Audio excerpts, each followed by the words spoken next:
गुरु पद पद्म करागा।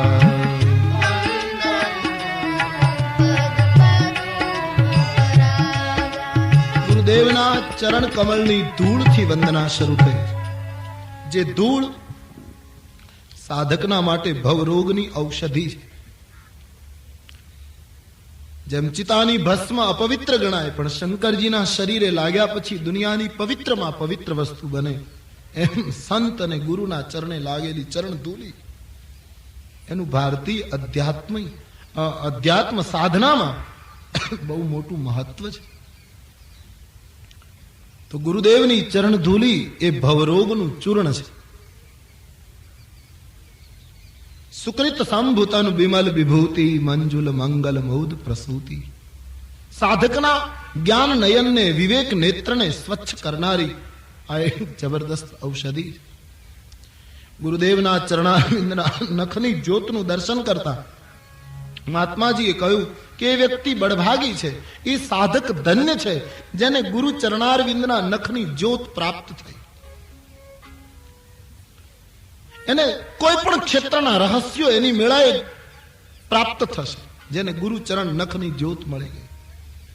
તો ગુરુ ચરણ ધૂલી ગુરુ ચરણારવિંદના નખની જ્યોતનું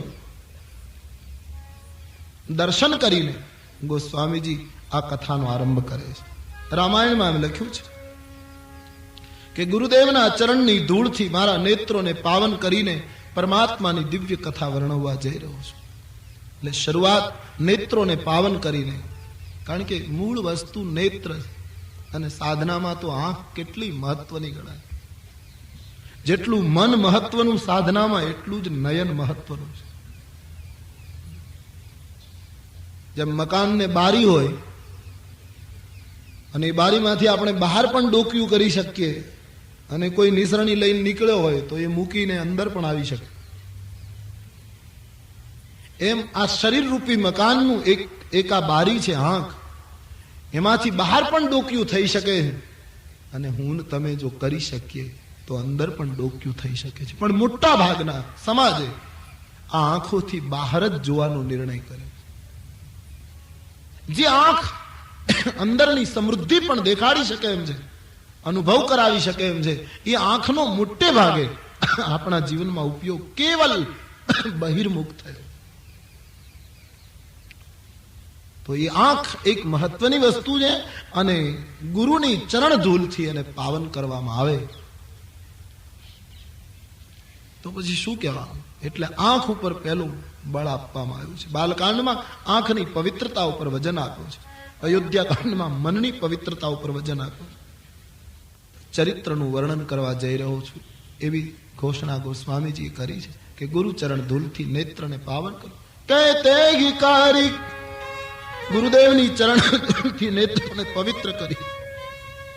તેગી કારી બીમાલ વિવેક વિલોચન વર્ણવું રામ ચરિત ભવ.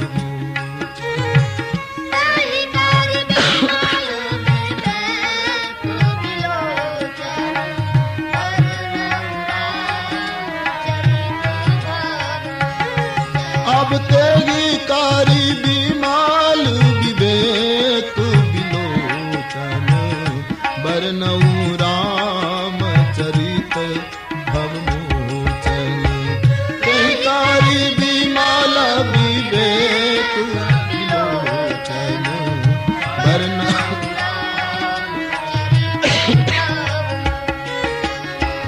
बंदऊ प्रथम मही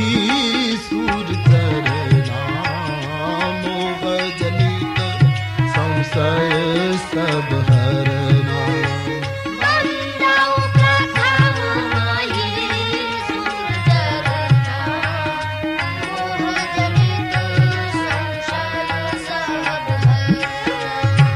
बंदौ प्रथम मही सुर चरना मोग जनित संशय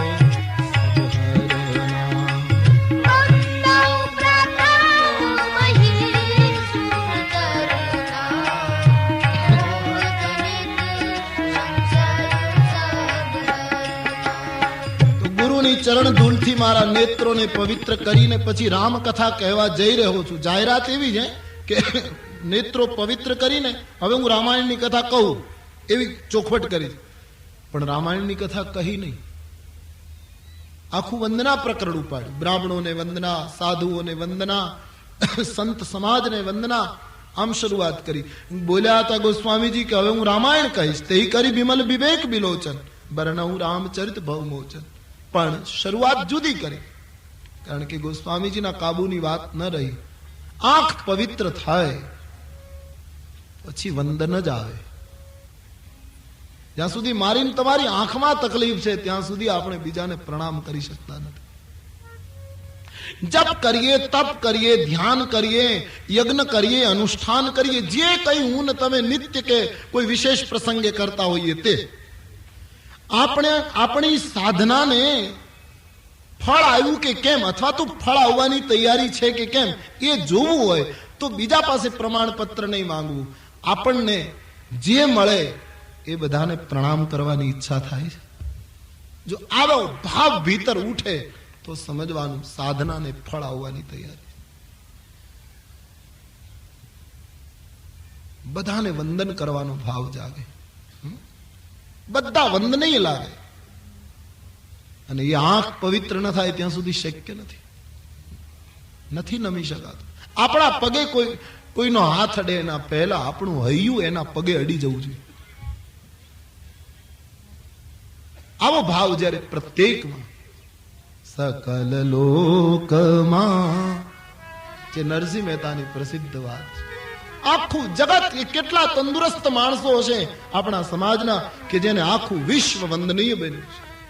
શું શાંતિ અને કેટલી પ્રસન્નતા એ લોકોના હૃદયમાં ભરી હશે જેને આખું જગત વંદન કરવા જેવું. સકલ લોકમાં સહુને વંદે,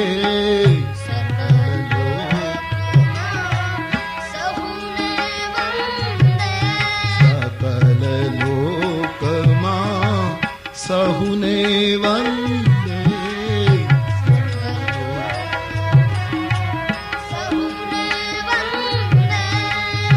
નિંદાન કરે કે નીરે, નિંદાન કરે સકલ લોકમાં સહુને વંદે.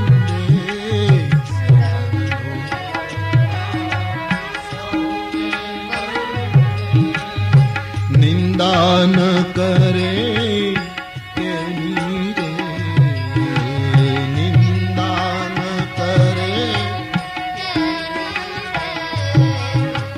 વાચ કાચ મન નિશ્ચલ રાખે, વાચ કાચ મન ધન જન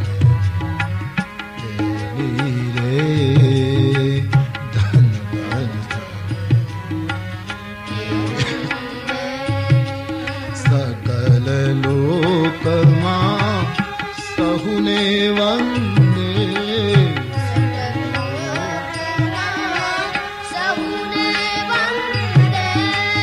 વિશ્વ જેને વંદનીય લાગે, જેનું જગત સિંહ રામમય બની જાય, કેટલા તંદુરસ્ત માણસો. રવિન્દ્રનાથ ટાગોરના જીવનનો પ્રસિદ્ધ પ્રસંગ છે કે નોબેલ પ્રાઇઝ મળ્યા પછી આખી દુનિયાએ અભિનંદન આપ્યા એમને, પણ પાડોશી અભિનંદન ના આપે. પાડોશીને બહુ તકલીફ હોય, કારણ કે કોઈ પણ વ્યક્તિને ઓળખવા માટે બિલકુલ નજીક થી પણ નથી ઓળખી શકાતું, બહુ દૂરીથી પણ નથી ઓળખી શકાતું. એના માટે એક નિશ્ચિત થયેલું અંતર હોય છે. એક વ્યક્તિને તમે ભેટી પડો તો તમે પ્રેમ વ્યક્ત કર્યો કહેવાય, તમને પ્રેમ મળે, તમને આનંદ થાય, બધું બરાબર. પણ એ વ્યક્તિને તમે બરાબર જોઈ ન શકો, એકદમ ભેટી પડો. અને બહુ દૂર હો તો પણ એ વ્યક્તિને બરાબર તમે નિરીક્ષણ ન કરી શકો. એ વ્યક્તિને પામવા માટે એક નિશ્ચિત અંતર છે જીવન સાધનામાં, તો જ એને મેળવી શકાય, પામી શકાય. મેળવી શકાય યાની સમજી શકાય.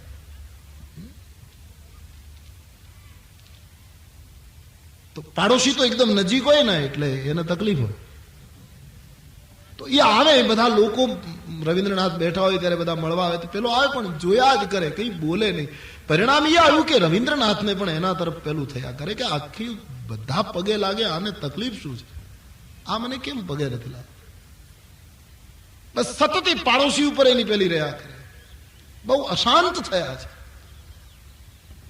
એક દિવસ વહેલી સવારે સમુદ્રને કિનારે ફરે છે, સૂર્યોદય થયો, ભગવાન ભાસ્કરના કિરણો એ આખા સમુદ્રને આલોકિત કરે. કવિ હૃદય છે, પૂરા સમુદ્ર ઉપર સૂર્ય છવાયા છે, પણ સૂરજની એ જ કિરણો, એ જ વિરાટ સમુદ્ર ઉપર પણ લહેરાયો. અને એ જ તત્વ સમુદ્રની વેળ જતી રહેલી પછી ખાબોચિયામાં પાણી હતું, ત્યાં પણ સૂરજ એટલો જ કિરણો ફેંકતો હતો. રવિન્દ્રનાથને એમ થયું કે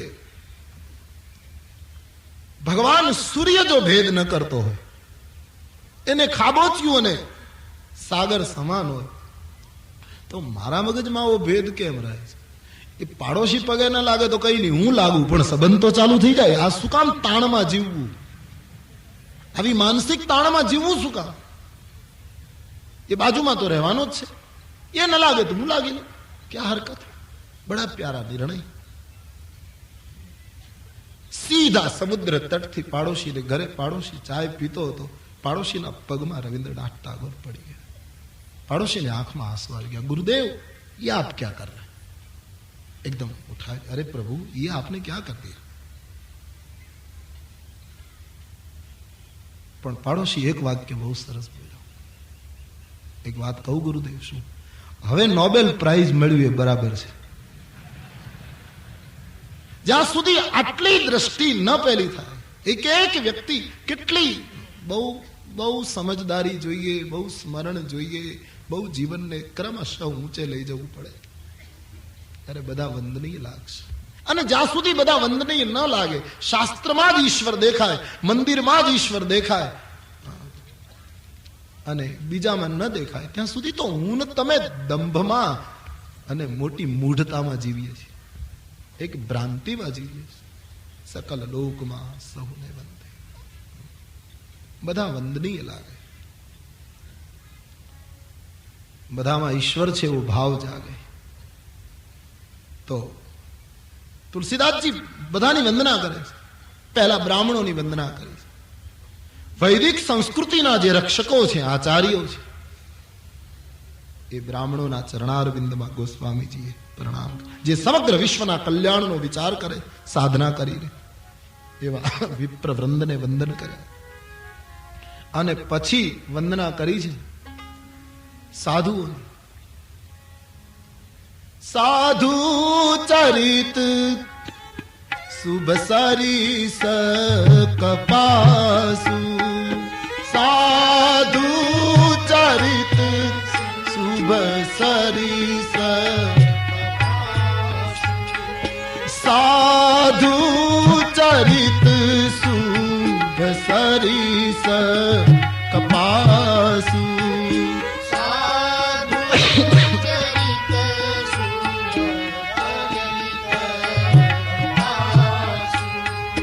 निराशा विशद गुणमय फल जासु, निराशा विशद गुणमय फल जासु, निराशा विशद गुणमय फल जासु,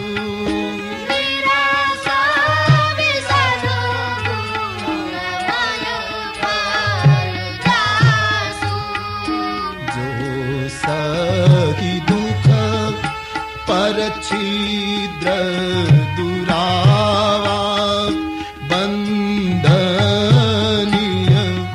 छे जग जस पावा, जो सही दुख पर छिद्र दुरावा बंधनीय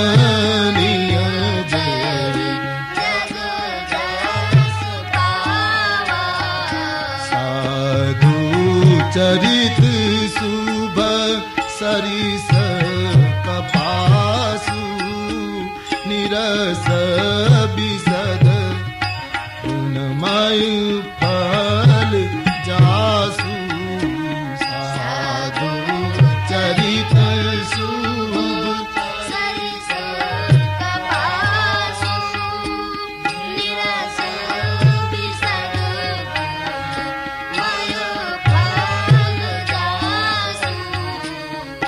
સાધુઓની વંદના કરતા એમ લખ્યું કે સાધુઓનું ચરિત્ર કપાસના ફૂલ જેવું હોય. કપાસને કોઈ રંગ નહીં, કોઈ રસ નહીં, કોઈ વિશિષ્ટ આગ્રહ નહીં. કપાસનું ફૂલ ચૂંટાય, કપાસિયાથી જુદું પડે, પીંજાય, તાર બને, કાપડ બને, અને કાપડ બન્યા પછી બીજાને ઢાંકવાનું કામ કરે. એમ સાધુઓનું જીવન બીજાના છિદ્રોને છુપાવવાનું કામ કરે.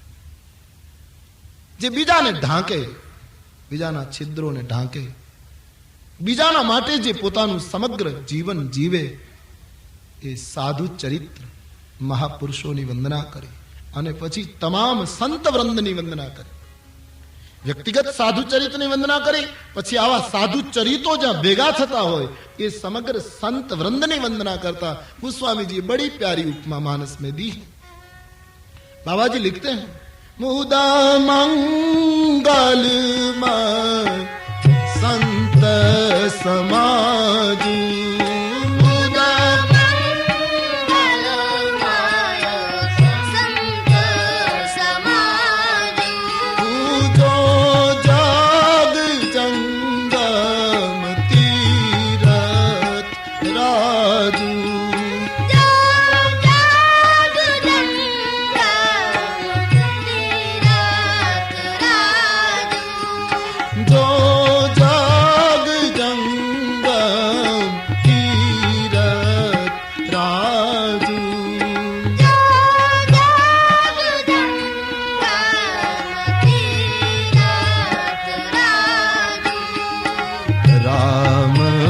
भगति जहाँ सुरसरी धारा, सरसई ब्रह्म विचार प्रचारा.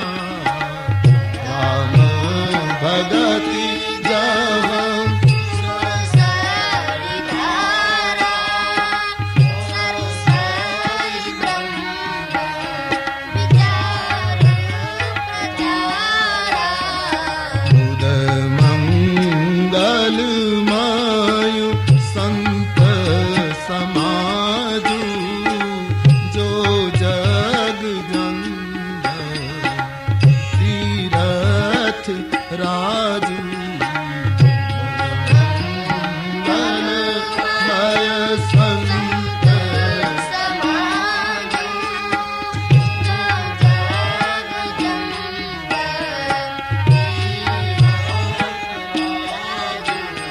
સંતોનો સમાજ હાલતો ચાલતો પ્રયાગ છે.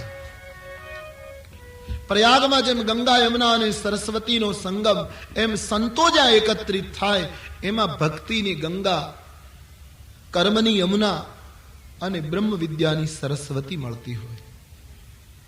પોતાના નિજ ધર્મ ઉપર અટલ વિશ્વાસ એ રૂપી અક્ષય વટ હોય. હરિહરની ચર્ચા એ રૂપી બેની હોય. એ હાલતો ચાલતો જંગમ પ્રયાગ છે, ભારતનો સંત સમાજ. પેલા પ્રયાગમાં જઈએ તો પાપ ચોક્કસ ધોવાય, પણ જીવન મૂળમાંથી ફરતું નથી. પાછું માણસ પાપ શરૂ કરે, વળી એમ વિચારે એક વર્ષ દિવસ પછી વળી પાછા જી આવશે.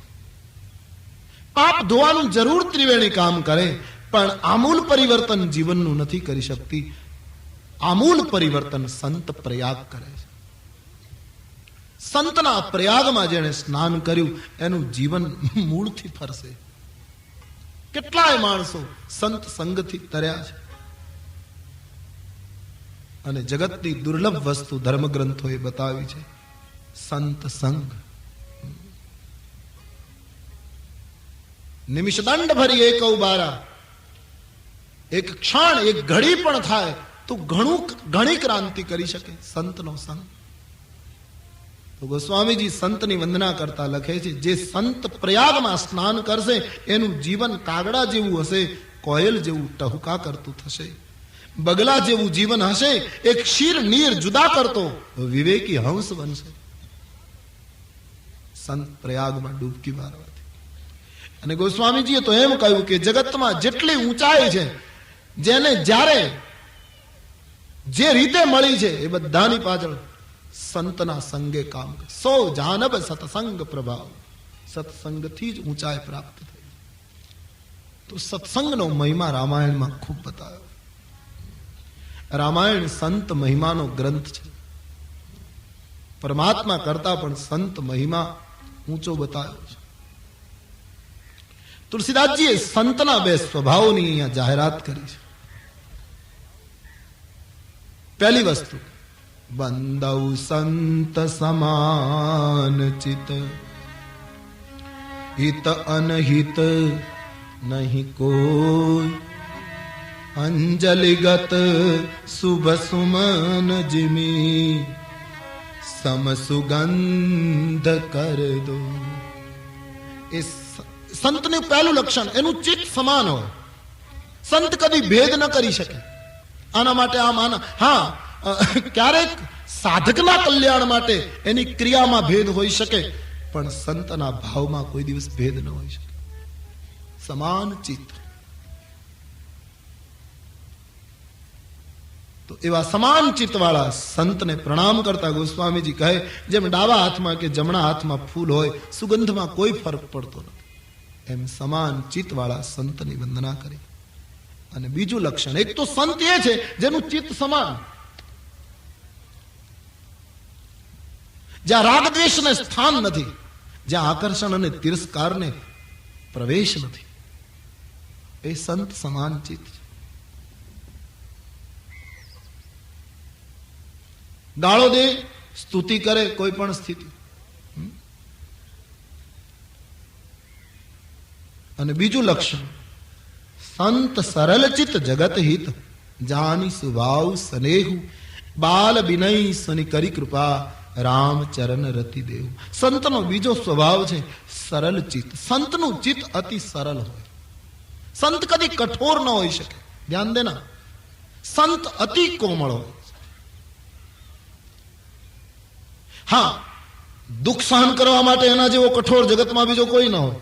વેદના એના ઉપર આવે તો દુનિયા કોઈ સહાય ન શકે, એટલી વેદના એ સહી લે. બાકી બીજાના દુઃખ જોઈને, બીજાની વિપત્તિ જોઈને એનું ચિત્ત અતિ સરળ. સંતના ચિત્તમાં કઠોરતા શક્ય નથી.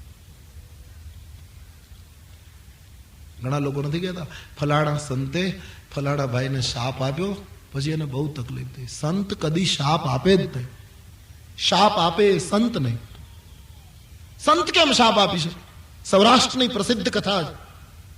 જુનાગઢના ભક્ત ભૂષણ નરસિંહ મહેતાને જેલમાં પૂર્યા.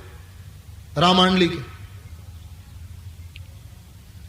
કે ભગવાન તને હાથો હાથ હાર આપે તો જ હું માનું, નહીતર તારો શિરછેદ કરી નાખ્યો. અને એ ઘટના ઘટી, કાલનો ઇતિહાસ, કે નરસિંહ મહેતાને ભગવાને હાર આપ્યો. દુનિયા દંગ રહી ગઈ. માંડલિક પગમાં પડ્યો કે સંત મારી ભૂલ થઈ ગઈ, મેં તમારી કસોટી કરવાનું. એક વસ્તુ સમજી લેજો, જગતની અંદર કોઈ દિવસ કોઈને માપવાનો પ્રયાસ ન કરશો, પામવાનો પ્રયાસ કરો. આજે કોઈ પણ વ્યક્તિ કોઈને માપવાની જ વાત કરે. આ કેટલામાં, એને તું પામ, તું જેટલું પામી શકે એટલું અંદરથી લઈ લે. માપો નહીં, પામો. માપવામાં બધાની ફૂટપટ્ટી નાની પડશે. આપણે કોઈને માપી નહીં શકીએ. આયુષ્ય બહુ નાનું છે. પામો, સબસે થોડા પામો. અને જો પામવાનું આવડી જાય તો દરેક વ્યક્તિમાં, દરેક વસ્તુમાં, દરેક પદાર્થમાં કઈ ને કઈ તત્વ જ્ઞાન પડ્યું છે. પણ આપણે તો માપવાની જ વાત કરી. મારો અનુભવ છે, મને એક જણા એમ પૂછેલું કે તમે રામાયણની કથા કહો છો તો રામની ઊંચાઈ કેટલી કહો. ક્યાંથી ઊંચાઈ બતાવવી? લખ્યું નથી ક્યાંય. પછી મેં એમ કહ્યું કે લંકાકાંડમાં એક ચોપાઈ છે, રાવણની પત્ની મંદોદરી રામ માટે એવું બોલી છે કે પદ પાતાળ શીશ અજધામા. રામના પગ પાતાળમાં છે અને મસ્તક બ્રહ્મલોકમાં છે. મેં એ ભાઈને કહ્યું તમે માપીને પછી લખજો કેટલી ઊંચાઈ આવી. આ ઊંચાઈ છે. માપો નહીં, પામો. હજી જ્યાં જોઈએ ત્યાં કોઈ પણ ક્ષેત્રમાં એવું દેખાય છે એટલે બસ માપે છે. આ આટલામાં, આ આટલામાં. અરે બીજાનું છોડ, તું કેટલામાં? તું ક્યાં છે?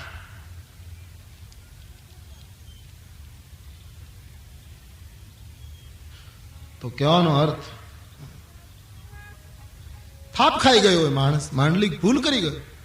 સંતને કહેવા લાગ્યો, હું તમને માપવા ગયો, મારી ભૂલ થઈ, હું તમને પામી શક્યો નહીં. સાને બહુ સુંદર વાત માંડલિકે એ કરી. ઇતિહાસ કહે છે કે નરસિંહ મહેતાને એને એમ કહ્યું કે મેં તમારી કસોટી કરી, મેં અપરાધ કર્યો, તમે મને શાપ આપો. આવી માંગણી માંડલિકે જુનાગઢ નરેશે નરસિંહ મહેતા પાસે કરી. ધ્રુજે છે, રડે છે, મને શાપ આપો, બસ મારે આનો બદલો ભોગવવો છે, સંત અપરાધનું ફળ ભોગવવું. નરસિંહ મહેતાએ જવાબ બહુ સરસ આપ્યો, બડા અદભુત જવાબ. માંડલિક, એક વાત પૂછું, શું કે કોઈનો સન્માન સમારંભ હોય, કોઈ માણસે કઈ વિશિષ્ટ કામ કર્યું હોય અને પછી નગરપાલિકા કે કોઈ પણ સંસ્થા કે એને સન્માન આપે અને સન્માન સમારંભ કોઈનો યોજાય, પછી જેનું સન્માન થયું હોય એ માણસ સન્માન કરનારનો આભાર માને કે એને ગાળો દે? બોલે આભાર જ માનવો જોઈએ. તો બસ તે તો દુનિયાની પરમ શક્તિ દ્વારા મારો સન્માન સમારંભ યોજ્યો, મૂળ ફરક એટલો કે આ જેલમાં યોજ્યો, આટલું તકલીફ. બાકી તે પરમાત્માના હાથે મને હાર પહેરાવી મારું એક જબરદસ્ત સન્માન કરાયું અને મારે તો તારો આભાર માનવો જોઈએ. શાપ કે બાપુ, કારણ કે તે તો મારો સન્માન સમારંભ યોજ્યો અને એ પણ કોઈ સામાન, સાક્ષાત બ્રહ્મ મને હાર પહેરાવે, હું તો તારો ઋણી છું માંડલી, હું તો આભાર માનું છું આટલા મોટા સન્માન.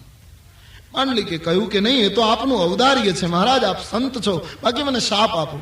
નરસિંહ મહેતા કહે નહીં. પણ અતિ રડ્યો માંડલિક. ત્યારે નરસિંહ મહેતાને એમ થયું કે હું આને શાપ નહીં આપીશ તો આ વધારે દુઃખી થશે, એના કરતા શાપ આપી દઉં તો આ સુખી થઈ જશે. શાપ આપું તો પ્રસન્ન ક્યાં? તો બસ એક કામ કરો, હું તમારે ઘરે 1 મહિનો રહું, શાપ અપાય કેમ એ પહેલા મને તમે શીખો. શાપમાં શબ્દો કેવા આવે, કેમ કઠોર થઈને બોલાય, કેમ ઉગ્ર થવું, એ બધું મને તું શીખવ. સમ્રાટ છો તું, તો પછી હું પ્રયાસ કરું શાપ આપવા.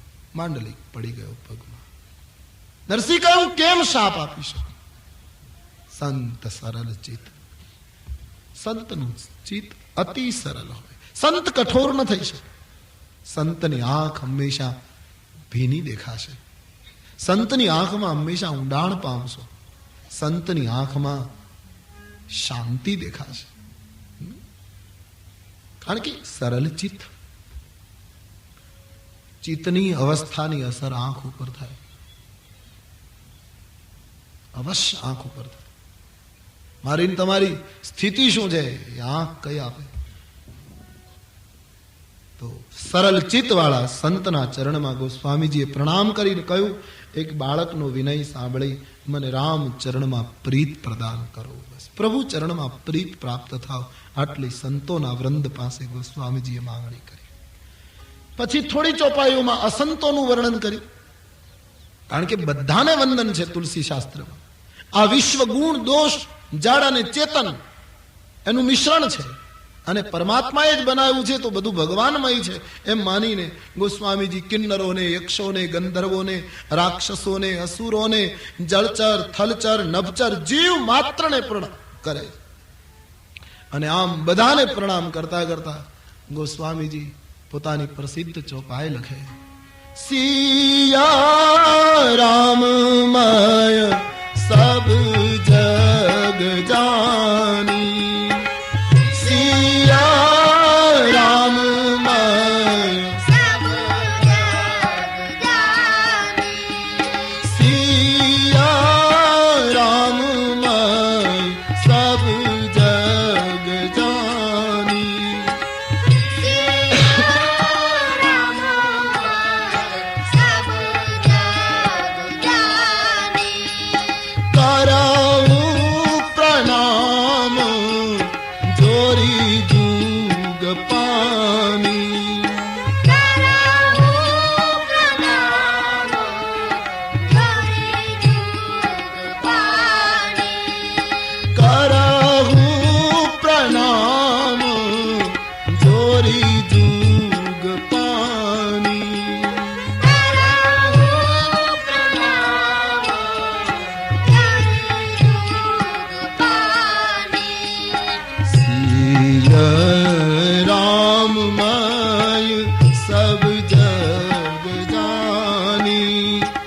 करऊं प्रणाम जोरी जुग पानी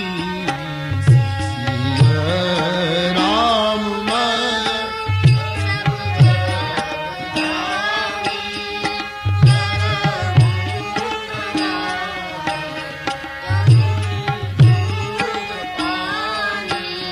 समग्र जगत सीताराममय समझी गोस्वामी जी प्रणाम करे છે આમ બધાની વંદના કરતા કરતા જડ ચેતન ગુણ દોષ બધાની વંદના કરી અને હવે ધીરે ધીરે જે કુળની કથા કહેવાની છે રઘુવંશની એ કુળની વંદના ગોસ્વામીજી સંક્ષેપમાં શરૂ કરે છે રઘુવંશ રઘુકુળની વંદના કરતા કવિઓના શબ્દો તૂટ્યા છે એ કેવું કુળ આ રાષ્ટ્રમાં આવ્યું શું કહું कवि कुलगुरु कालिदास पण कांपे गोस्वामी जी पण एम कहे कह रघुपति के चरित अपारा केम एनु वर्णन करी शका तो ये महान कुळनी वंदना तुलसीदास जी शुरू करे पण आनंदनी वात है कि रघुकुळनी तमाम व्यक्तिओ महान थई छता तुलसीए वंदनानो आरंभ व्यक्ति थी न करे दशरथजीना कुळमां रामजीनीमां એટલે રઘુકુળની વંદના જરૂર કરવી છે અવધપતિને પ્રણામ જરૂર કરવા પણ પ્રારંભ વ્યક્તિથી ન કર્યા આપણા દેશની સંસ્કૃતિ વ્યક્તિ પ્રધાન નહીં આરંભ કેટલો સુંદર કર્યો છે શ્રી અયોધ્યાથી પ્રણામનો આરંભ કર્યો છે આ ભૂમિને પ્રણામ કર્યો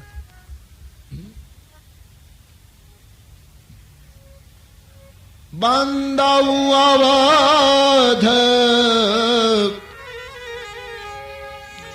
बांधव अवध पुरी अति पावनी श्री अयोध्या अवधनो अर्थ थाय छे ज्यां कोईनो वध नथी एनुं नाम अवध જ્યાં કોઈની હિંસા નથી જ્યાં કોઈને દુઃખ આપવામાં આવતું નથી એનું નામ અવધ અને એટલે એમાં રામ આવે એક બીજા અર્થમાં લઈએ તો એ અયોધ્યામાં થોડુંક દુઃખ આપવાની વાત આવી તો રામ જતા રહે અવધનો અર્થ છે કોઈનો વધ નહીં કોઈને તોડવું નહીં કોઈના હૃદયને નારાજ ન કરવું એનું નામ અવધ આપણે કહીએ ને હદ આવી ગઈ બસ પછી ક્યાં જવું એમ અવધિ અવધિ यानी अवध हद हो गई बस छेड़ो आ गई श्री अवध अयोध्या की अपनी एक रौनक है बड़ी प्यारा प्रदेश है श्री अयोध्या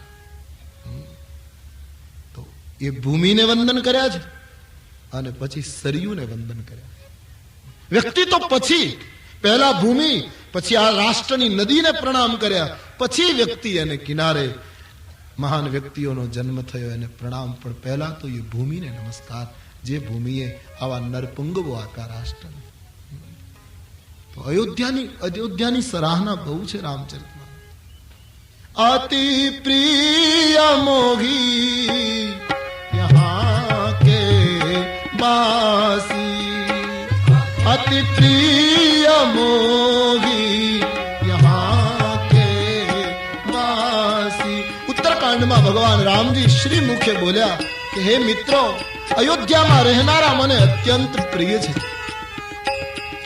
मम धाम दा पुरी सुख राशि मम धाम दा पुरी सुख राशि सरयूनी सराहना पण रामजीए करी छे श्री मुक्ति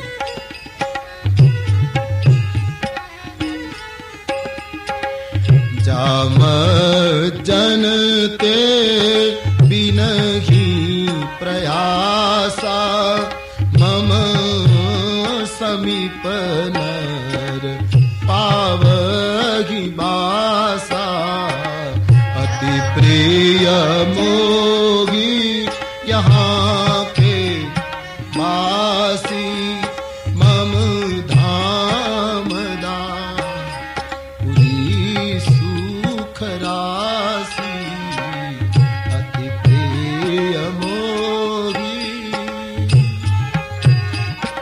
प्यारा प्रदेश अवध ने सरयू ने गोस्वामीजी प्रणाम कर्या, राष्ट्र ने वंदन कर्या અને પછી રાજકુટુંબની વંદના શરૂ થઈ. પણ રાજકુટુંબમાં કેટલો ઉપનિષદોનો નિર્વાહ કર્યો. મહારાજ દશરથજીની વંદના પછી કરી, પણ પહેલી વંદના માં કૌશલ્યાની. વંદાઉ કૌશલ્યા દિશી પ્રાચી. એ ભગવતી કૌશલ્યાજીને મારા પ્રથમ પ્રણામ કે જેણે રામને જન્મ આપ્યો. માં કૌશલ્યા એટલે પૂર્વ દિશા, જે પૂર્વ દિશામાં રામચંદ્રનો ઉદય થયો, જેણે જગતને શીતળતા આપી, પ્રકાશ આપ્યો, શાંતિ આપી. તો એ માને પ્રણામ, માતૃદેવો ભવ.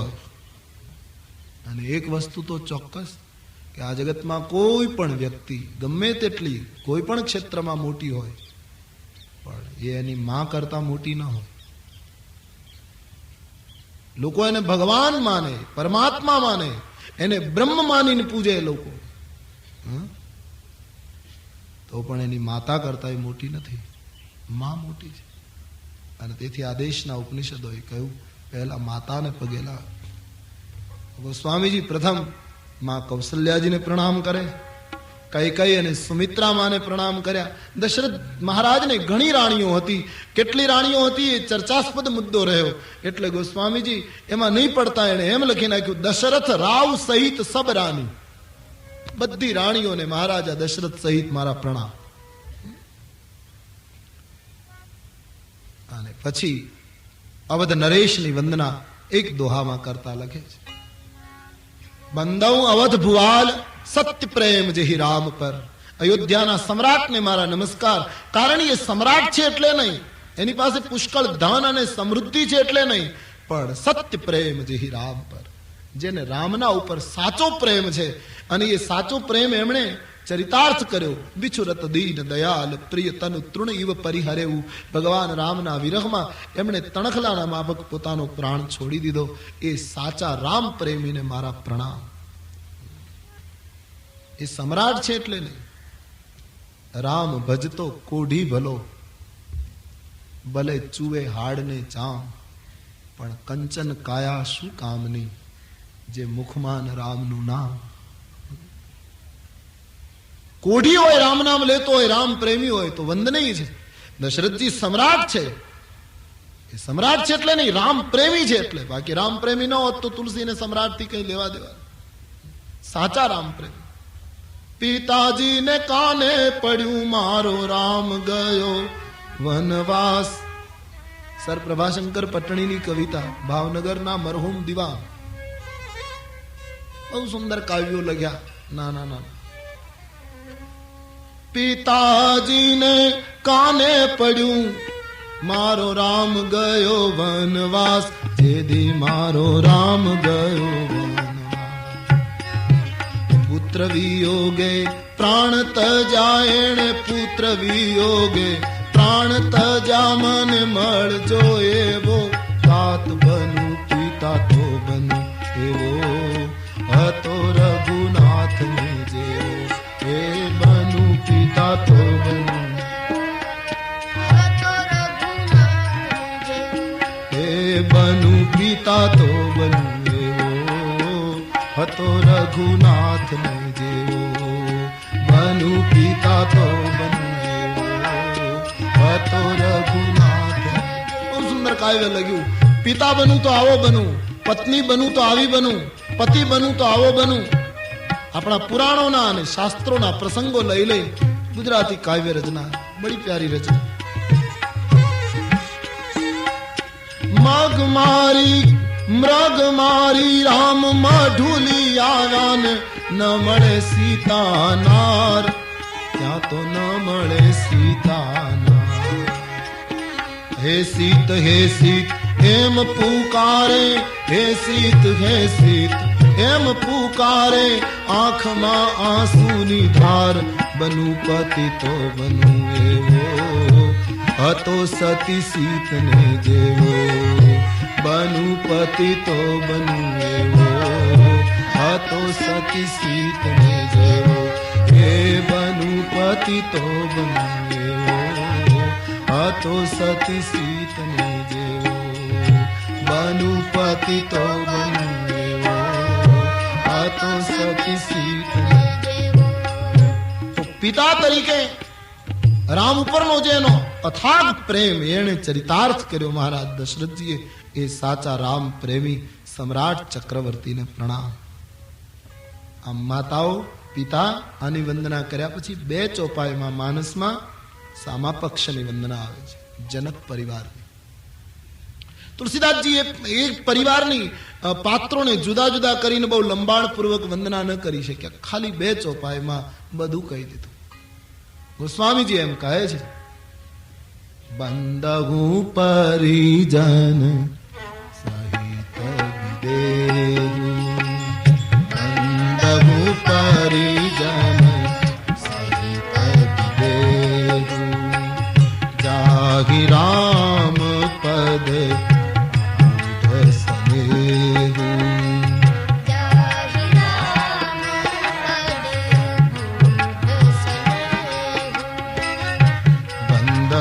પરિજન સહિત વિદેહુ,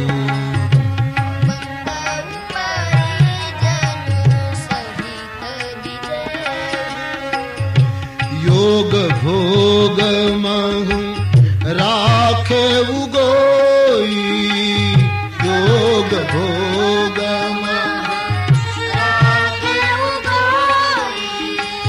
યોગ ભોગ મહુ રાખે ઉગોઈ, યોગ ભોગ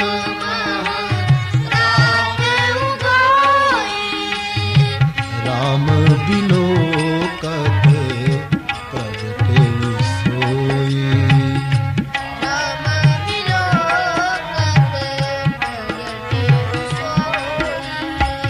રામ બિનો કત પ્રગટે સોઈ.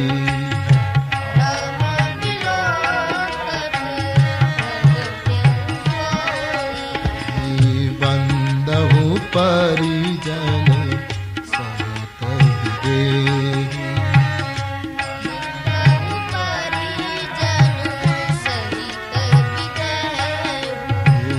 જાગી રામ પદ સ્નેહુ.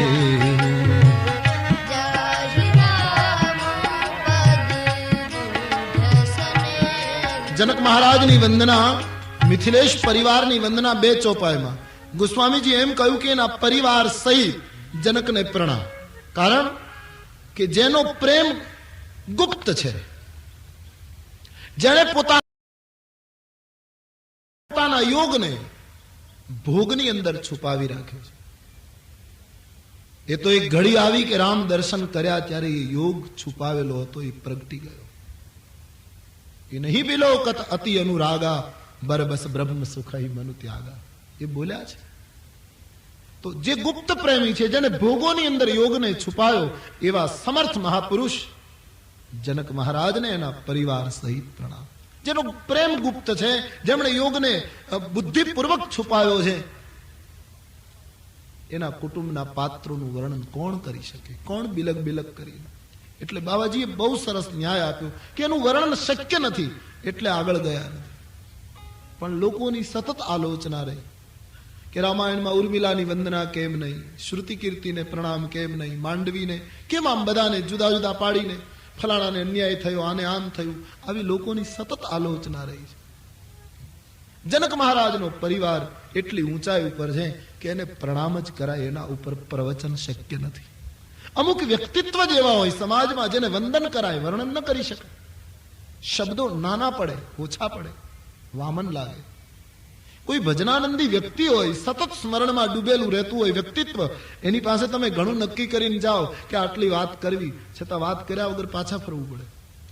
પછી એમ થાય કઈ બોલ્યા નહીં, કઈ વાતે આપણે પૂછી નહીં. તો જનકનો પરિવાર એટલી ઊંચાઈ ઉપર છે કે શબ્દો એને આંબી શકે એમ નથી, હાથ પહોંચી શકતો નથી, એટલે માથું નમાવી દીધું. બંદહુ પરિજન સહિત વિદેહુ. એટલે આલોચના, ઉર્મિલાનો ત્યાગ આટલો, ને ઉર્મિલાને અન્યાય થઈ ગયો, ને બધાએ કોઈ એનો ઉલ્લેખ કર્યો. આવી એક સતત ટીકા રહી રામાયણ. અમુક પ્રશ્નો તો રામાયણના લોકોએ એવા પેલા ચર્ચાસ્પદ બનાવી દીધા છે કે ન પૂછો. એક ઉર્મિલાનો પ્રશ્ન અને બીજું સીતાજીનો ત્યાગ. રામજીએ સીતાજીનો સગર્ભા સ્થિતિમાં ત્યાગ કર્યો. પેલો માણસ અયોધ્યામાં બોલ્યો અને ભગવાને 14 વર્ષ પછી અયોધ્યા આવ્યા પછી આ ઘટના બની. સગર્ભા સ્થિતિમાં સીતાનો ત્યાગ કર્યો રામજીએ. એક આના ઉપર બસ પ્રશ્નોની પહેલી વર્ષે મને તો કોઈ પૂછે ત્યારે ઘણા પૂછે કે રામજીએ બહુ ભૂલ કરી છે, સીતાજીનો ત્યાગ કર્યો. ત્યારે હું એટલું જ કહું કે આપણે આવી ભૂલ ન કરો. રામજીએ જો આ કર્યું એ ભૂલ ગણાતી હોય તો હજી ત્રેતાયુગ થી કળિયુગ સુધી આપણે એને છોડતા નથી, તો આપણને કોઈ રહેવા નહીં દે. આપણે એમાંથી એ શીખવું કે આપણે આવું પગલું ન ભરવું. લોકો ધર્મગ્રંથોને બરાબર જોતા નથી. આ તો સંતોની પાસે બેસીને કઈ ભાષામાં કયા અર્થોમાં એ કહેવાયું એને સમજ્યા વગર શાસ્ત્રોની આલોચના કરે. ઉર્મિલાને અન્યાય થયો, આમ થયું, એવા ચર્ચાસ્પદ મુદ્દાઓ કરી દીધા. અમારે સૌરાષ્ટ્રમાં એક વાર્તા કહેવાય. એક માણસ વેપારીની દુકાને ગોળ લેવા ગયો. હજી કહ્યું જરા નમૂનો બતાવો ને, મારે 10-15 કિલો લેવો છે. એટલે પેલા એ ડબ્બામાંથી થોડો ગોળ કાઢીને આપ્યો પેલા. એટલે પેલો હાથમાં લઈને આમ જોવા લાગ્યો કે કેવો છે. એ 5 મિનિટ આમ કર્યું અને પછી કહ્યું બહુ ચીકણો છે. એટલે દુકાનદારે બહુ સરસ કહ્યું કે હતો નહીં તે ચોળીને કરી દીધો 5 મિનિટ. બાકી મારા ડબ્બાનો ગોળ ચીકણો નહોતો, પણ તે જે શરૂઆત કરીને આમાં તે 5 મિનિટમાં આ તે કરી નાખ્યું. એમ રામાયણના પાત્રો, ધર્મગ્રંથોના પાત્રો અને પ્રસંગો એવા ચર્ચાસ્પદ છે નહીં, લોકોએ કરી દીધા. કારણ કે એ બુદ્ધિની સાથે મારીને તમારી બુદ્ધિ પહોંચી શકતી નથી. ક્યાં એ ભાજીના પાન ખાય અને ખોબે ખોબે પાણી પી 24 કલાકના જાગરણ કરીને રચાયેલા શાસ્ત્રો, અને ક્યાં ભોગ અને વિકારોમાં વાસનામાં ડૂબેલી મારીને તમારી બુદ્ધિ એના અર્થો કરવા નીકળી છે. હા, એટલા માટે આ તકલીફ છે. સીતાનો બીજી વખતનો ત્યાગ, એના જે ખુલાસો ધર્મગ્રંથોમાં મળે છે અદ્ભુત છે. પણ છતાં લોકો બસ પ્રશ્ન ઉપાડ્યા છે. આપણી દીકરીના આપણે લગ્ન કરીએ પછી સસુર પક્ષમાં જાય અને દીકરી સગર્ભા થઈ હોય પછી સીમંતનો સંસ્કાર કરે, અને એ સંસ્કાર થયા પછી દીકરીને માતા પિતાને ઘરે લાવવામાં આવે. બાળકનો જન્મ થાય ત્યાં સુધી એ દીકરી માતા પિતાને ઘરે રહે, આ બધા જાણે છે. અને એ બાળકનો જન્મ થાય પછી અમુક મહિના થાય પછી માતા પિતા એને પાછી એના સસુર પક્ષમાં મૂક્યા.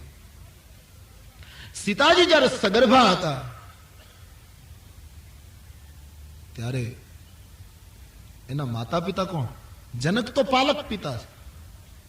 જનકજીને તો સીતાજી મળ્યા ગળામાંથી, પાળીને મોટી કરી દીકરીને. સીતાજી જે રીતે પ્રગટ્યા છે એની જે એક રીતની કથા જે મળે છે ત્યાં છે કે મહાત્માઓનું લોહી ઘડામાં ભર્યું કર માંગવામાં રાવણ દ્વારા. એ ઘડો પછી ડર લાગ્યો એટલે ભૂમિમાં દાટી દીધો, અને જનક મહારાજ જમીન ખેડતા હતા ને એમાં એ સોનાનો ઘડો નીકળ્યો, એમાંથી દીકરી નીકળી. એટલે ઋષિઓના ખૂનમાંથી જે તત્વ પ્રગટ્યું એ વૈદેહી, એ સીતા. એટલે વાસ્તવિક એક અર્થમાં જોઈએ તો સીતા ઋષિઓની પુત્રી છે, એના માતા પિતા ઋષિ મુનિ છે. તો સીતા અને રામ બંને બેઠા હતા ત્યારે વિચાર કર્યો છે કે તમે સગર્ભા છો, નિયમ પ્રમાણે બાળકનો જન્મ માતા પિતાને ત્યાં થાય. તો સીતાજીએ કહ્યું મારા માતા પિતા તો ઋષિ મુનિઓ છે, તમે એમ કરો કોઈને કોઈ બહાનું કાઢી અને વાલ્મીકીના આશ્રમ તરફ મને મોકલી દો. મારા માતા પિતા એ છે, ઋષિઓ મારા માતા પિતા છે, એને ત્યાં હું બાળકનો જન્મ આપીશ.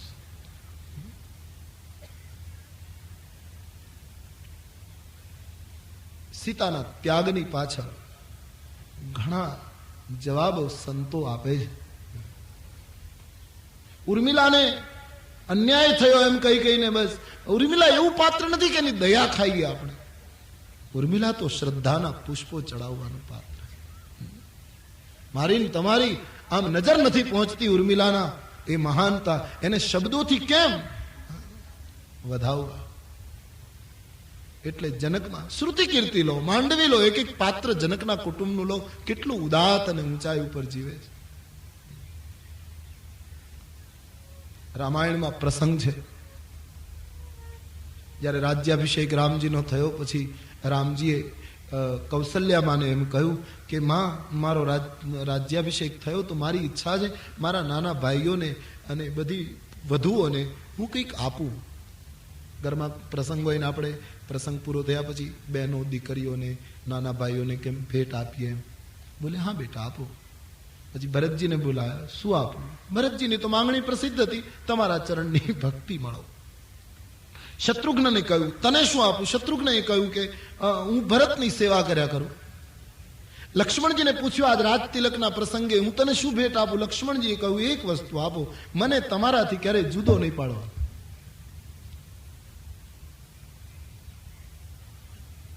માંડવી ભરતના પત્ની આવ્યા, એને ભગવાને પૂછ્યું બેટા તમને શું આપું? તો માંડવીએ એમ કહ્યું કે ભગવાન,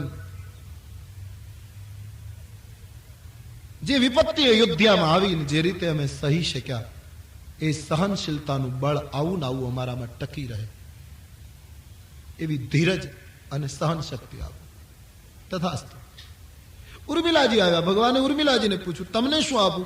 ઉર્મિલાજી કહ્યું મહારાજ, મારે બીજું કંઈ માંગવાનું રહેતું જ નથી. રઘુકુળમાં પુત્રવધુ બનવાનું સદભાગ્ય મળ્યું, હવે માંગવાનું કંઈ બાકી રહેતું નથી, હું કશું માંગીશ. છેલ્લે શ્રુતિ કીર્તિનો વારો.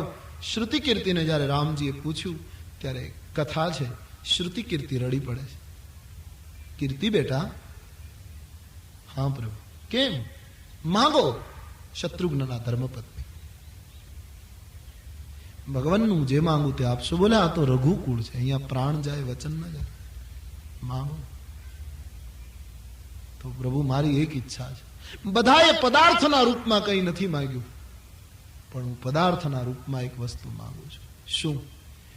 તમે 14 વર્ષ વનમાં રહીને આવ્યા અને વશિષ્ઠ બાપજીએ રાજ્યાભિષેકનો નિર્ણય આપી દીધો, તમે સ્નાન કર્યું, ત્યારે જે વલકલો તમે ઉતાર્યા, એ 14 વર્ષના જે વલકલ વસ્ત્ર છે એ મને પ્રસાદીમાં તમે આપી દો. વલકલ? હા પ્રભુ. કેમ? મહારાજ, અયોધ્યામાં આવ્યા પછી મેં એટલું જાણ્યું કે ચોથી અવસ્થામાં રાજાએ વનમાં જવું જોઈએ, પણ રઘુકુળ એમાં અપવાદ છે. રઘુકુળમાં ચોથી અવસ્થામાં વનવાસ નથી થતો, રઘુકુળમાં તો ભર જુવાનીમાં વનવાસ થાય. અને મહારાજ એ વનવાસને અમે જે રીતે સહી શક્યા, એ ત્યાગ અને વૈરાગ્ય આ રાજ્યાભિષેકના સમારંભમાં ક્યાંક ભૂલાઈ ન જાય. એ ભૂતકાળનું એ દિવ્ય જે રઘુકુળનું આચાર સંહિતા એ ચુકાય ન જાય, એ ત્યાગ અને તપ સતત યાદ રહે. એટલા માટે તમારા વલકલ હું મારા મકાનમાં રાખી એની પૂજા કરતી રહીશ કે અમે આ કુળના સંતાનો છીએ, અમે આ કુળની પુત્ર વધુઓ છીએ કે જ્યાં ત્યાગ અને તપ સિવાય બીજી કોઈ વાત નથી. એક એક પાત્ર એટલી ઊંચાઈએ ગયું છે કે જેનું વર્ણન કવિઓને શક્ય ન લાગ્યું. એટલે જનક મહારાજને એના પરિવાર સહિત પ્રણામ કર્યા. દિવાલ હોય એના ઉપર રંગ કરી શકાય, ચિત્ર દોરી શકાય, પણ પાયા ઉપર રંગ ન કરી શકાય. પાયાને ખોદીને કોઈ રંગ કરવાની વાત કરે તો એ મકાનને પાડવાની વાત કહેવાય. રામાયણની એક ઇમારત, રામાયણનો અર્થ જ થાય ને રામનું ઘર. રામ વત્તા અયન રામાયણ. રામજીનું જે આ એક મકાન છે, હાલતું ચાલતી એક રામની ઇમારત છે, એનો પાયો છે આ બધા પાત્રો. એના ઉપર રંગ નથી થતો, એના ઉપર ચિત્રો નથી દોરી શકાતા. એટલે ધર્મગ્રંથોમાં એ પાત્રો વિશે બહુ ઉલ્લેખ નથી કરવામાં આવ્યો, કારણ કે પાયા ઉપર રંગ કરવાનો અર્થ ઇમારતને પાડવાનો પ્રયાસ છે. તો મહારાજ જનકજીની વંદના એના પરિવાર સહિત કરી ગોસ્વામીજીએ એક જબરદસ્ત કામ કર્યું છે. તો જનક અને એના પરિવારને પ્રણામ કર્યા. હવે 4 ભાઈઓની વંદના શરૂ કરે. 4 ભાઈઓમાં રામજી મોટા છે, પણ તુલસીએ ક્રમ તોડ્યો. મોટાને પ્રથમ પ્રણામ નહીં. બહુ યોગ્ય ન્યાય ગોસ્વામીજી આપ્યો. પ્રથમ વંદના શ્રી ભરતજીની. પ્રણવવું પ્રથમ ભરત કે ચરણા, प्रणवऊ प्रथम चरणा प्रणवऊ प्रथम भरत के चरणा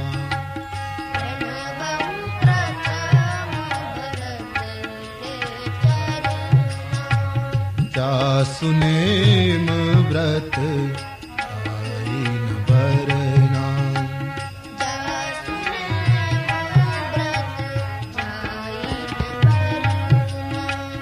राम चरण पंकज मन जासु राम चरण पंकज मन जासु राम चरण पंकज मन जासु राम चरण मन जासु दुबुध मधुपई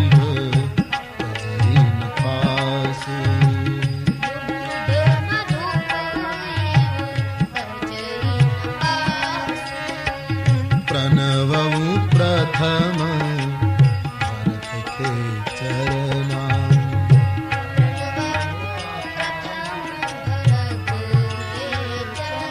वो स्वामी जी कहे सौ प्रथम भरतना चरणारविंद ने मारा प्रणाम कारण के जेना नियम અને વ્રતનું વર્ણન શક્ય નથી મુનિ મન અગમય મનિય शमदम विषम व्रत आचरत को मुनि मन अगम शमदम विषम व्रत એટલા દિવ્ય નિયમો એટલું મોટું તપ એનું કે જેનું વર્ણન શક્ય નથી એવા ભરતના પગને પ્રણામ रामचरण कमल में जेनु मन भंवर बनी सदैव बैसी गयु ये रामचरण कमल के इस भारतवर्ष के महान भृंग को बाबा जी प्रणाम करे भरत जी एक अद्भुत पात्र त्याग ने प्रेम नु साकार रूप जेने मानस माने क्योंकि त्याग ने प्रेम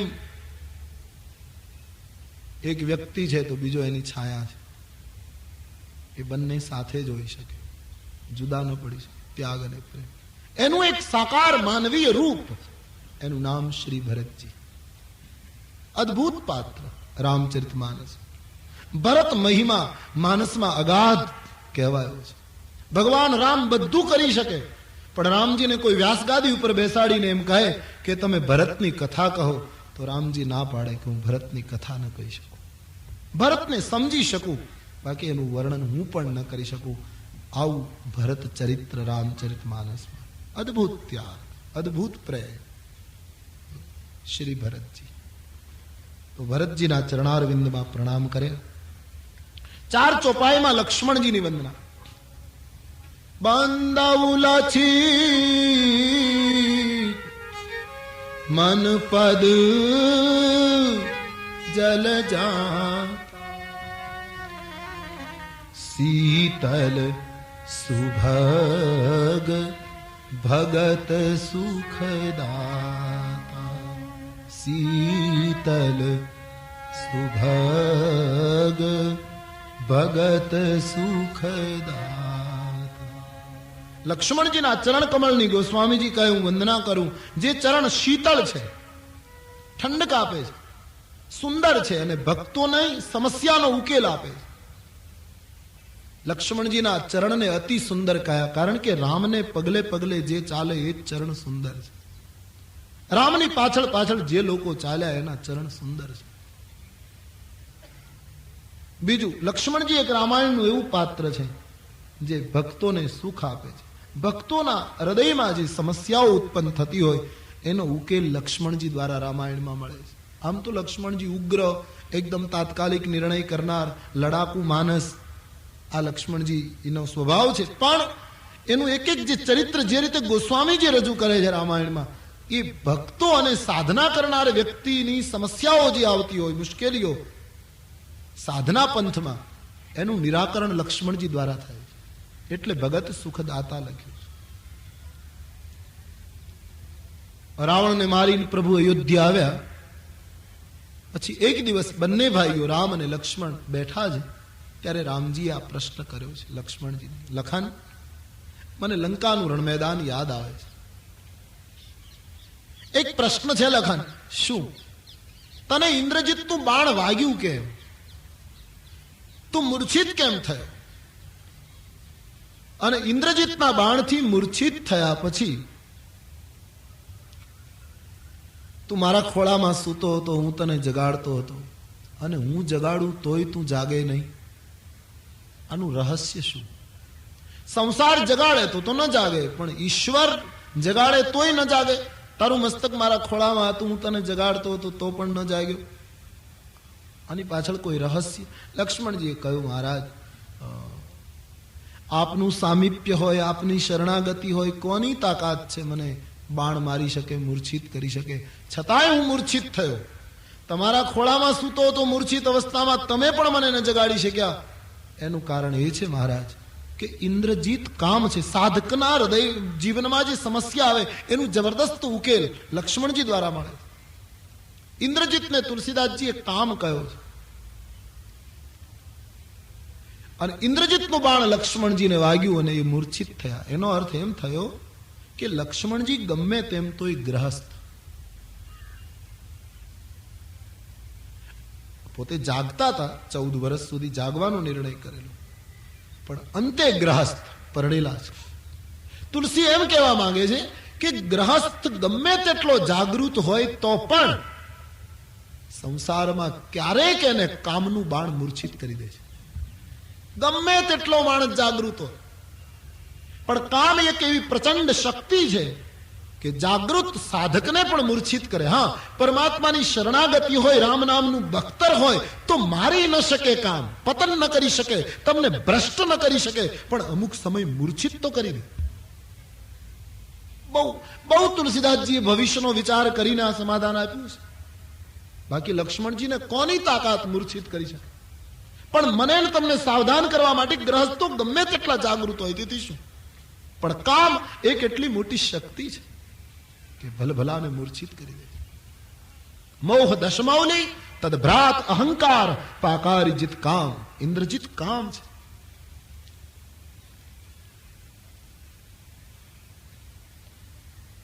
હા, ઠીક છે કે કામ દ્વારા જાગૃત ગ્રહસ્થ પણ મૂર્છિત થઈ જાય એમ તું લખન કહેવા માંગતો હોય તો પછી હું જગાડું તોય કેમ ન જાગે? ઈશ્વર જગાડે ગ્રહસ્થને, કામનું બાણ વાગ્યા પછી રામ ન જગાડી શકે? બોલે મહારાજ માફ કર્યો. જાગૃત ગ્રહસ્થને જયારે કામનું બાણ વાગે અને મૂર્છિત થાય, સમજદાર ગ્રહસ્થ, જાગૃત ગ્રહસ્થ, સાવધાન ગ્રહસ્થ, એ જયારે કામનાથી મૂર્છિત થાય પછી એને રામ પણ ન જગાડી શકે. પછી તો એને હનુમાનજી જેવું બ્રહ્મચર્ય જો સંજીવની લઈ આવે તો જ એ જાગે. હનુમાનજી એ બ્રહ્મચર્યનું પ્રતીક છે. એ સંજીવની લઈ આવ્યા ત્યારે લક્ષ્મણ જાગ્યા, રામ ન જગાડી શકે. નહીતર રામાયણના લંકાકાંડમાં એમ લખ્યું છે, પ્રભુ સત ત્રિભુવન મારી જીયાએ. ત્રિભુવનને મારે અને ત્રિભુવનને બેઠું કરે આટલી શક્તિ પોતાના ભાઈને બેઠા ન કરી શકે. પણ સમાજના જાગૃત ગ્રહસ્થો કામનાથી જ્યારે વ્યથિત બને, ઘાયલ બને, મૂર્છિત બને ત્યારે તો હનુમંતના આશ્રય વગર છૂટકો નથી. હનુમાનજી જેવું બ્રહ્મચર્ય પહાડ લઈ આવ્યા, એની સ્થિરતા, સંયમની સ્થિરતા બતાવે. હલકો માણસ ઉડી શકે, ભારે માણસ ઉડી ન શકે. આટલો બધો ડુંગરો લઈને આ વ્યક્તિ ઉડ્યો. સંયમની જેનામાં પ્રબળતા હશે એ માણસ ઉડાન ભરતો હશે, એ માણસ સમાજમાં ઊંચાઈ સર કરતો હશે. હનુમાનજી દ્વારા જ પછી એ ગ્રહસ્થ જાગી શકે, બ્રહ્મચર્ય અને સંયમ દ્વારા જ. એટલા માટે શુક્રને આપણી સંસ્કૃતિએ બહુ મહત્વ આપ્યું છે. હનુમાનજી એ શુક્રનું પ્રતીક છે. બ્રહ્મચર્ય, તપ અને સંયમનું આબેહૂબ રૂપ છે હનુમંતજી. શુક્ર યાની સંયમ, તપ, સંયમ. આપણે ત્યાં ગુરુ પછી શુક્ર આવે છે, રવિ પછી તો સોમ છે, ત્રીજો મંગળવાર, ચોથો બુધ ગુરુ પાંચમો, છઠ્ઠો શુક્રવાર, શનિવાર તે સાતમો, છેલ્લો વાર ગણા. એમ મળી અઠવાડિયું 7 વારનું. રવિ પછી તો આ તો એક કવિતા છે ને. પણ આની પાછળ એક જબરદસ્ત દ્રષ્ટિ હોય એમ નથી લાગતું? ગુરુ પછી શુક્ર, ગુરુ પછી પણ શુક્રની મહત્તા, સંયમ અને તપની મહત્તા. ગુરુનો આશીર્વાદ મળે, ગુરુની પ્રાપ્તિ થાય, પણ સાધક સંયમી ન બને, સાધક તપ ન કરે તો રામાયણના અયોધ્યાકાંડમાં એની આલોચના છે. સોચીએ બટુ નિજ વ્રત પરિહરઈ, જોન ગુરુ આયસુ અનુસરે. ગુરુ પછી પણ શુક્રની શક્તિ બતાવે.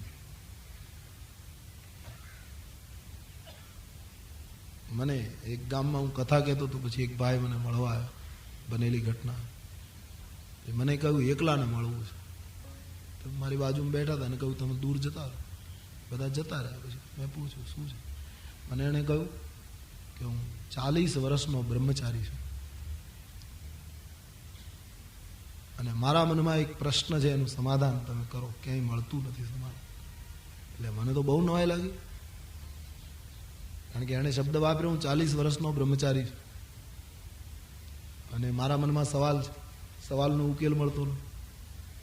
એટલે પછી અમે બંને જ બેઠા હતા. એટલે મેં કહ્યું કે ખોટું ના લાગે તો વડીલ કહું શું, તમે બ્રહ્મચારી નથી, કુંવારા છો.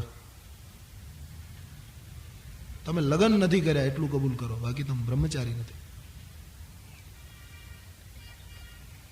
અમે બે જ બેઠા હતા એટલે પછી કબૂલ કરવામાં એને કોઈ સવાલ નહોતો.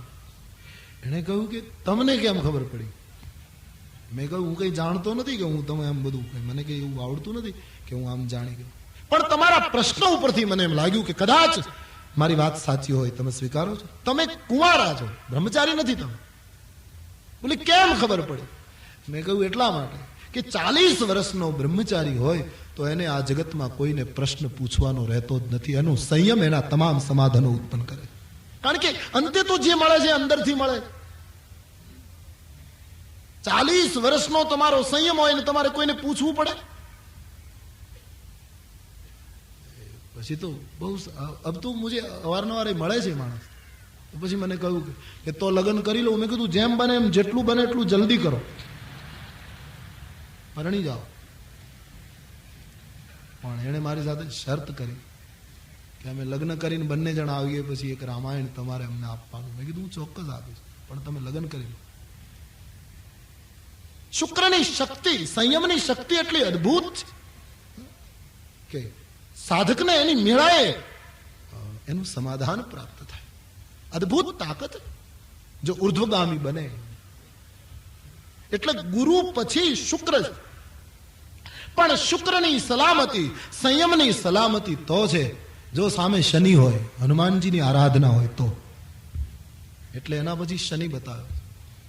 હનુમાનજીની ઉપાસના જેની પ્રબળ હશે, હનુમંતનો આશ્રય જેનો સબળ હશે, એને સવાલ નથી.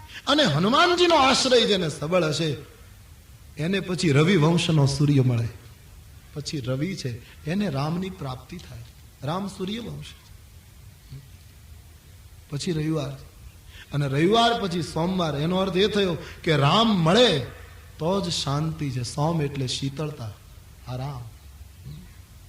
જો રામની પ્રાપ્તિ થાય તો જ શાંતિ છે, બીજું શું? ગોસ્વામીજી કહે છે રામ ચરણ બારી જ જબ દેખાઉં તબ નિજ જન્મ સુફલ કરી લે. રામની પ્રાપ્તિ તો જ સોમવાર, તો જ શાંતિ. અને જગતમાં જેના જીવનમાં શાંતિ એનું જીવન મંગળ, બાકી બધા અમંગળ છે. એનું જીવન જ મંગળ છે. અને જેનું જીવન મંગળ એ જ સાચો બુદ્ધ. બુદ્ધનો અર્થ થાય સંસ્કૃતમાં બુદ્ધ એટલે પંડિત, બુદ્ધ એટલે વિદ્વાન, બુદ્ધ એટલે ડાયો. જેનું જીવન મંગળ એ જ ડાયો. પણ બુદ્ધ એ છે, વિદ્વાન એ છે જે ગુરુ મર્યાદા તોડે નહીં. એટલા પછી ગુરુ છે. એટલે આખી કવિતા મને તમને ક્યાંક આધ્યાત્મિક માર્ગ તરફ દોરે.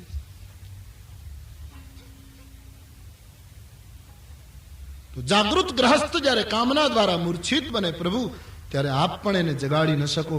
એને તો હનુમંત જેવો સંયમ જ બેઠો કરી શકે.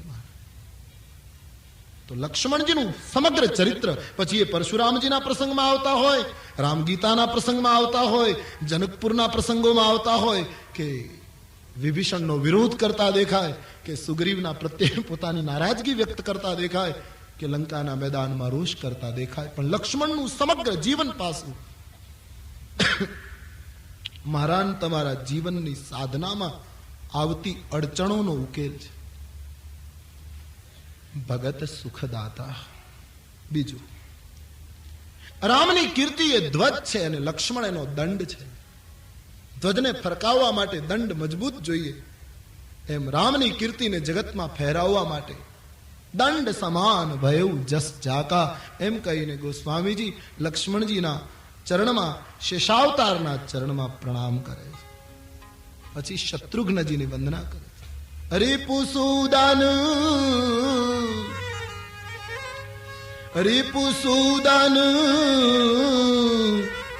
પદ કમલ નમામી,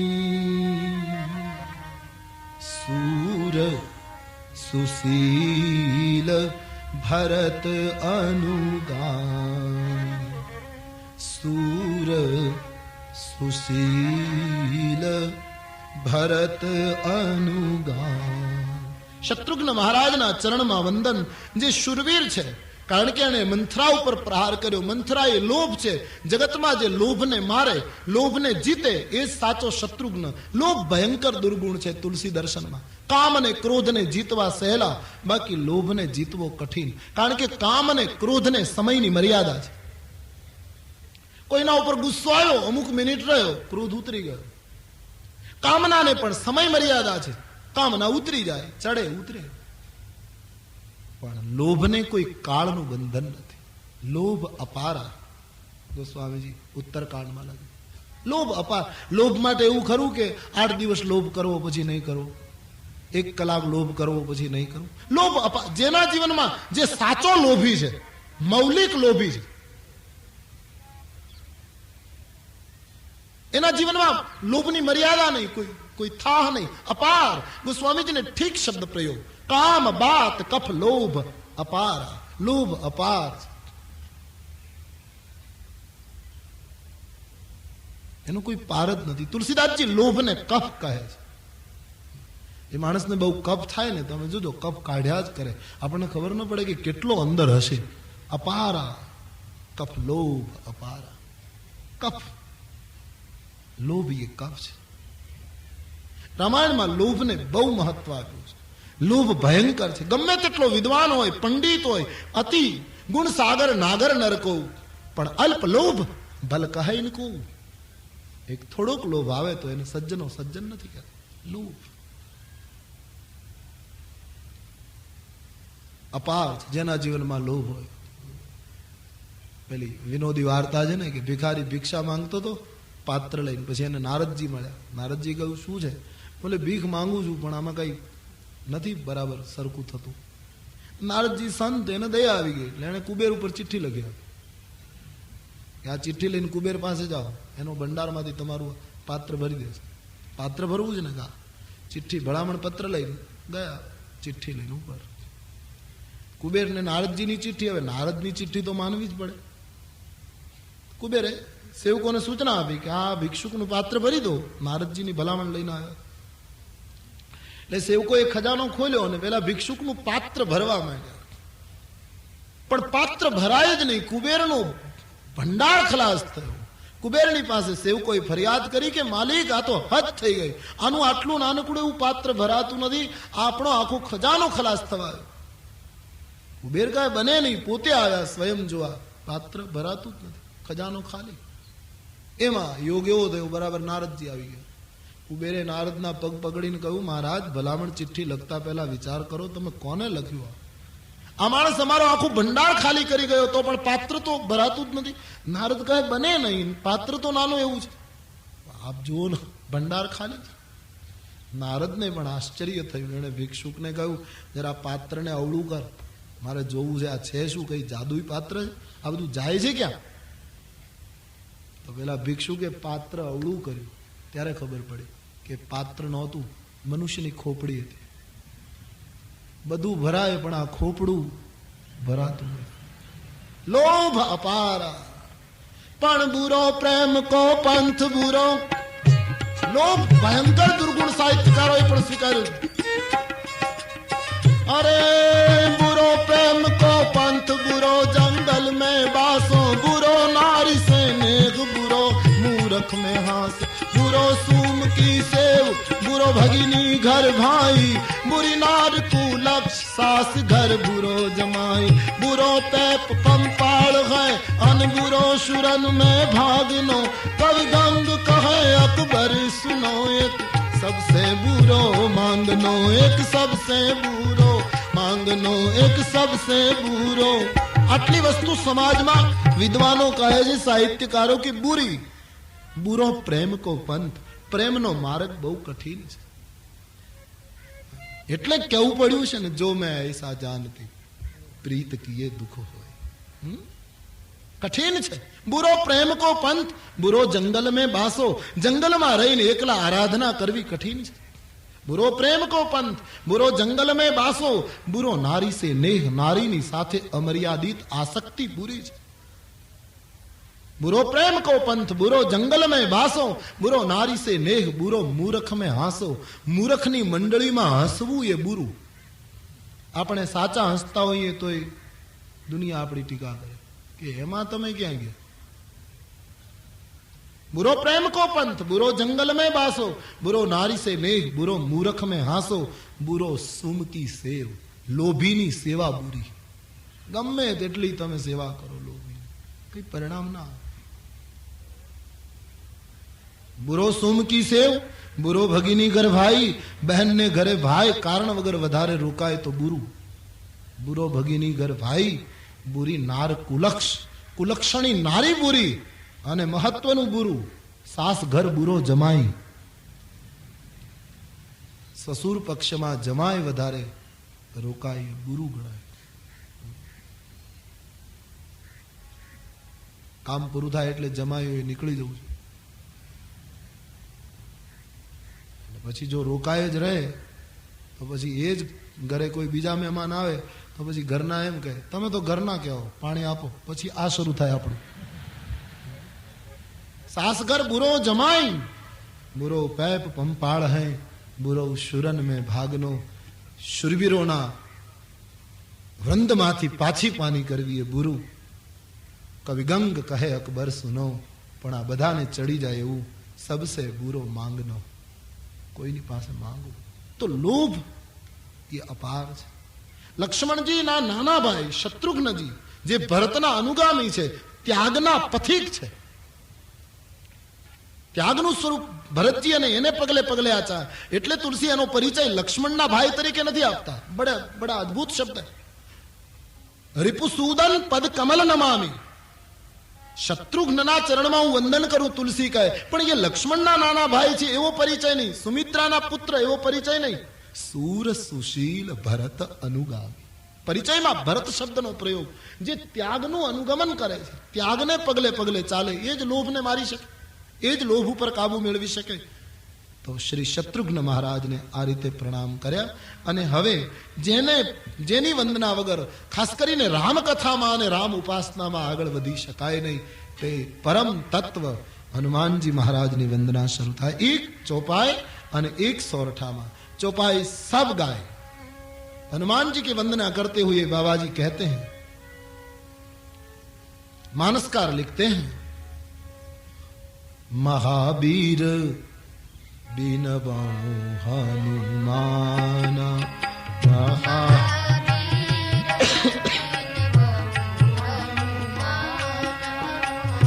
महावीर बिनबौ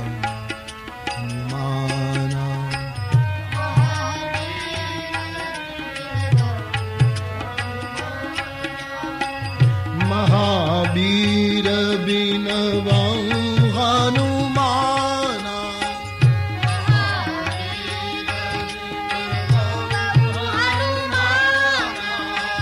राम जासु जस आप बखाना,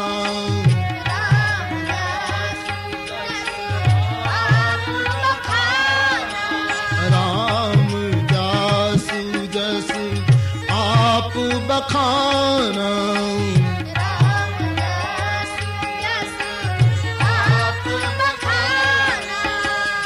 राम दूत अतुलित बलधाम, राम दूत अंजनी पुत्र पवन सुत नामा,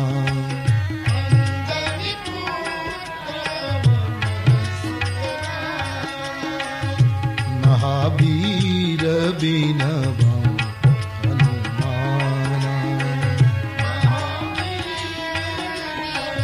ગાઈએ. પુનઃ એક બાર અપીલ અડધી અડધી ચોપાઈ તમારી સામે મૂકવામાં આવી રહી છે. સબ ગાય.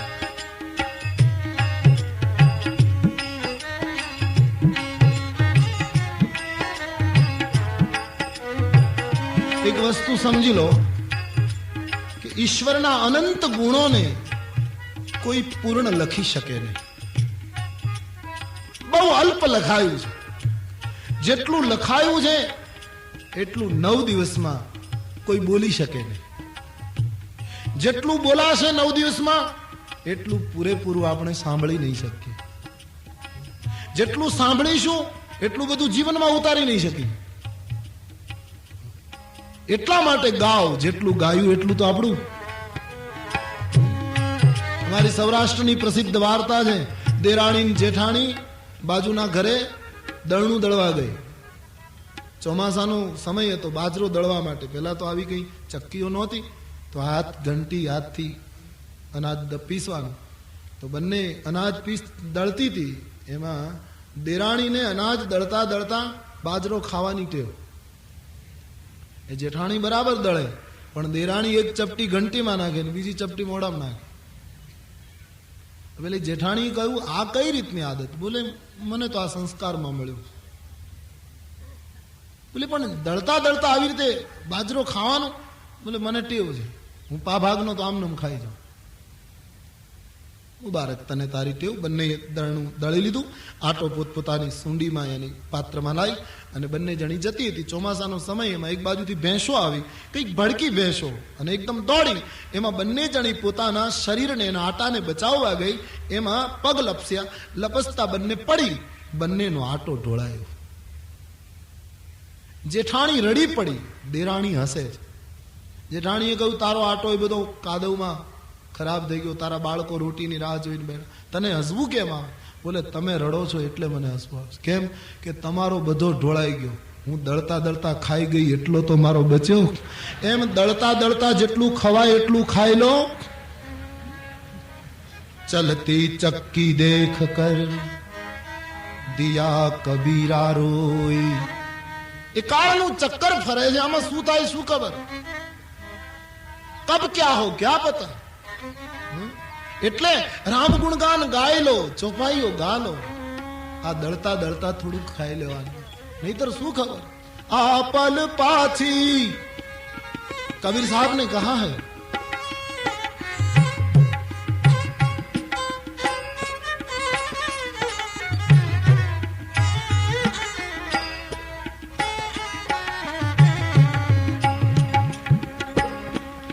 आ पल फिर नहीं आवे, कर मन बंदगी. आ पल फिर नहीं आवे, कर मन बंदगी. कर मन बंदगी, मन बंद. समय मिला है तो गा लो.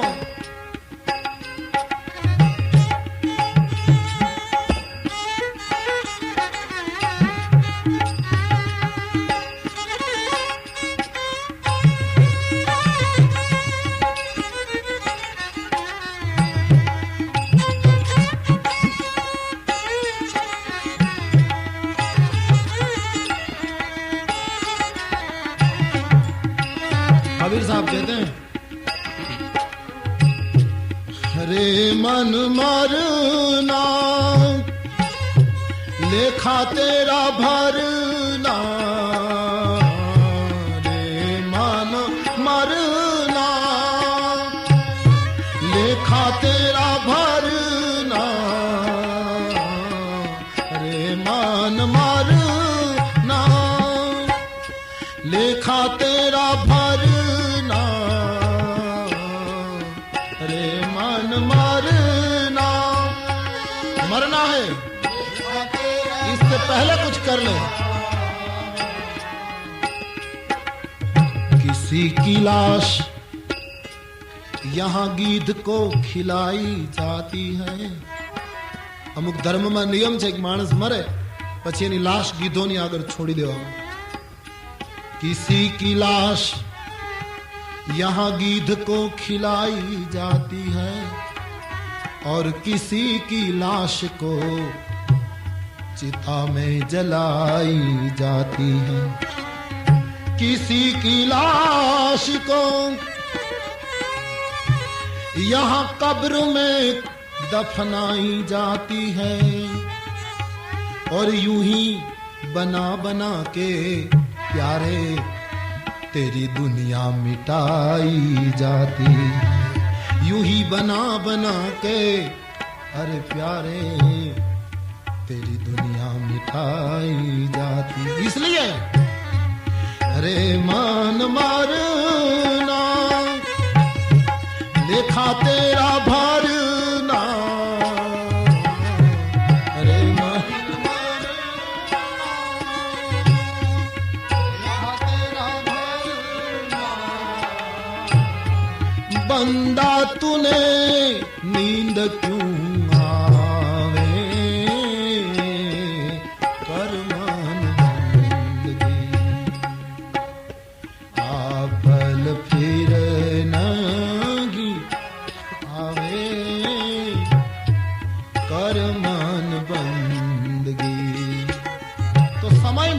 तो गाय लो तब गाओगे।